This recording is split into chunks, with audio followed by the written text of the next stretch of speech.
Hello అండి అందరికీ. అందరు ఎలా ఉన్నారు? అందరు బాగున్నారు అనుకుంటున్నాను. నా హెల్త్ కొంచెం బాగాలేదు.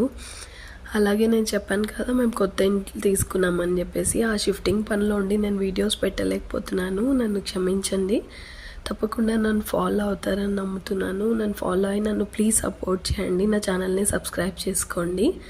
ఈ చిన్న సింపుల్ వీడియో ఒకటి తీసాను. మీకు ఏదైనా నచ్చితే కంపల్సరీ ట్రై చేయండి. ట్రై చేసి ఎలా వచ్చిందో నాకు కమెంట్ చేయండి. ఈరోజు ఒక మంచి మాట చెప్పుకుందాం. రిలేషన్స్ వరకు వస్తే అత్త కోడలికి ఎప్పుడు పడదు అని అంటారు. కానీ నన్ను అడిగితే అత్త కోడలు బాగానే ఉంటారండి. మెయిన్ పాత్ర వచ్చేసి హస్బెండ్ ఉంటుంది. ఇటు వైఫ్ని అటు అమ్మని ఇద్దరిని మేనేజ్ చేసుకోవాలి.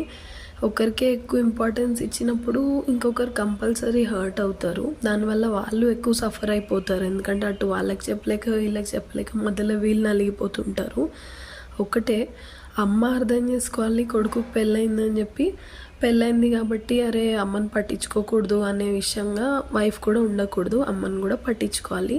ఫస్ట్ హస్బెండ్ అనేవాడు రెండు విధాలుగా చూసుకొని ఎవరు హర్ట్ అవ్వకుండా ఉంటే హర్ట్ అయినా పర్లేదు, కానీ వాళ్ళ ముందు ఒకరినొకరు ఇన్సల్ట్ చేయకుండా మెల్లిగా తర్వాత చెప్పుకోవాలి వైఫ్కి. అమ్మని కూడా అరే అలా కాదమ్మ తను వేరే ఇంటి నుంచి వచ్చిందని తనని కూడా సంజాయించుకోవాలి. ఇద్దరిని అండర్స్టాండ్ చేయించుకుంటే అప్పుడు మీరు పీస్ఫుల్గా ఉంటారు. వాళ్ళిద్దరి మధ్య కూడా గొడవ అవ్వదండి.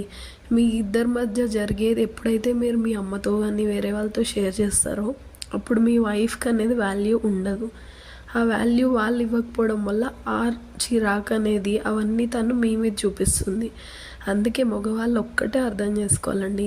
ఓకే నేను మీదే తప్పని నేను అనట్లేదు. కొంతమంది ఉంటారు వాళ్ళ వల్ల కూడా కావాలని గొడవలు జరుగుతూ ఉంటాయి, కాదనను.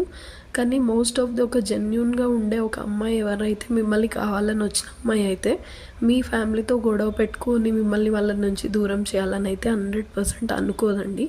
మీరు తనకు కూడా కొంచెం వాల్యూ ఇవ్వాలని మాత్రమే అనుకుంటుంది. Please understand.